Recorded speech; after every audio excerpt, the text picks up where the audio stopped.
Hello and welcome to Abundantly Minimal. My name is Sarah and today we are tackling paper clutter. I'll be teaching you my 4C framework, which will help you conquer any incoming paper clutter and just help you feel more control over your files. This video is also done in collaboration with Clutter-Free January, and as always, I will leave the playlist to these other paper clutter videos in the description field below. Let's jump in. The first step in the 4C framework is to cancel what you can.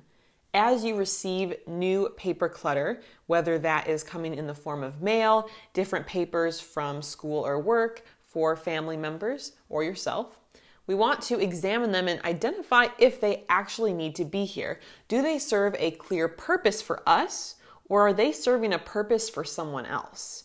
If they are not giving us value, we want to cancel them or essentially prevent them from coming into our space again. A great first step is for different store mailers, coupons, flyers, any of that. The business's goal is obviously to get you to buy more of their stuff, so if they send you a mailer or some sort of flyer in the mail, they are more likely to get you to purchase again.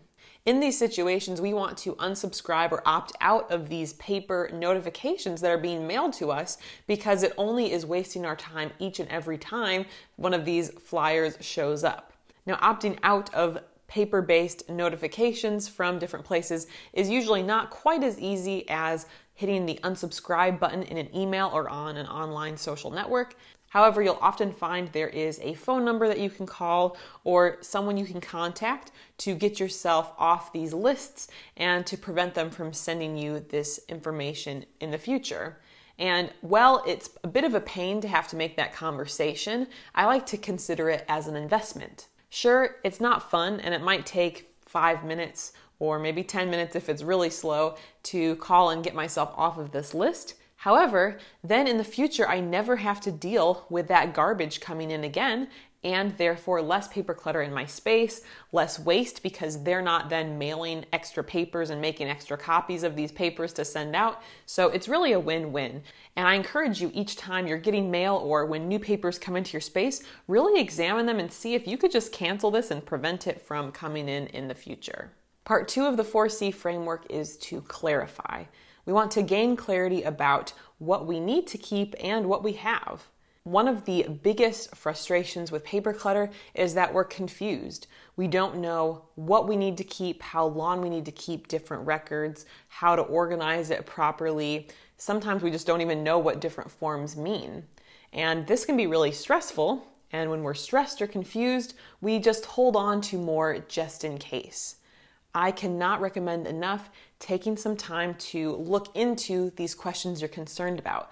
Talk to a representative from your bank or from wherever you do your taxes and really get to the bottom of what kind of records you need to keep and hang on to. Take a look at what you have in the first place and maybe adjust some ways that you're organizing it so you're keeping like items together.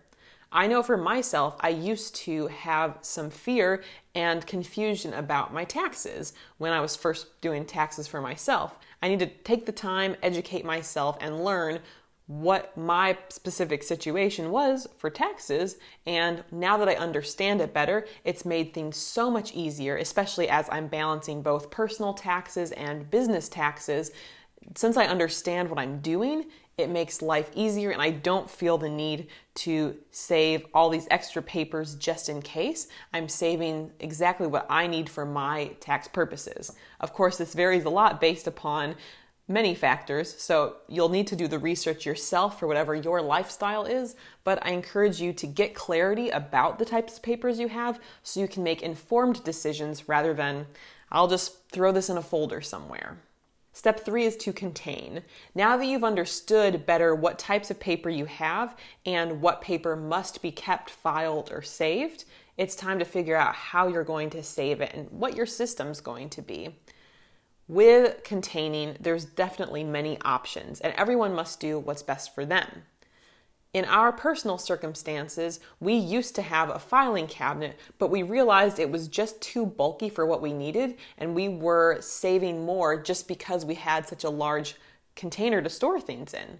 So we have opted for a little filing folder system. It's very easy. Everything is clearly labeled and I love it. And we use this for a variety of different records we choose to keep, such as car records, mortgage records, health care or health insurance records, etc. We keep all of this here. The only thing that's not here are my tax files. I keep those separate and in different folders for the years just to keep it really organized. But that's worked for us. And it doesn't have to be this fancy system. As a former teacher, I had some old random folders from my teaching days, so I've just used those to help me. And this folder filing system that we have was, I think, only $9 or $10 when we purchased it. So organizing these things is definitely doable on a small budget. However you choose to do it, as long as your papers have a place and you no longer wonder where they're supposed to go, you're going to be able to keep things organized and maintained without having these piles of papers develop in random places. The last step of the 4C framework is to check in. Regular check-ins or meetings to take a look at whatever type of clutter we're talking about, in today's case, paper clutter, is important. I'll give an example to help. Let's say you have a folder that you're going to use for temporary papers that are coming into your space but that you haven't had a chance to go through yet and work through. Maybe you decide that on a weekly or bi-weekly basis, you open up that folder and sift through the materials that you received all in one sitting. It's a way you can batch these tasks and then you can take a look at all those papers all at once before filing them into wherever they need to go long term. You can also use this as an opportunity to have a check-in once a month to tackle paper clutter, but also maybe your finances.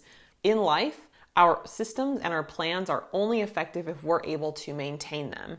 And doing these monthly check-ins, weekly check-ins, whatever the time period is, checking in helps keep you on track. It helps you adjust and course correct if you are falling off the wagon or not doing what you were supposed to do, and gives you that fresh start. So I encourage you, get out your calendar or your planner and pencil in or fill out some opportunities for you to check in about your paper clutter or any other files that you have to prevent things from getting out of hand. If you have to catch up a bit after dealing with bad habits, it might take you longer the first time, but then in the future, it will take you much less time and organizing things in a more streamlined way. I hope you found today's video helpful as you're trying to tackle paper clutter. Like I mentioned at the beginning of the video, I am doing this video in collaboration with many other YouTubers for Clutter-Free January, which I will leave linked below. And I will also put some other videos of mine that you might like right up here on the screen. We'll see you next time. Bye.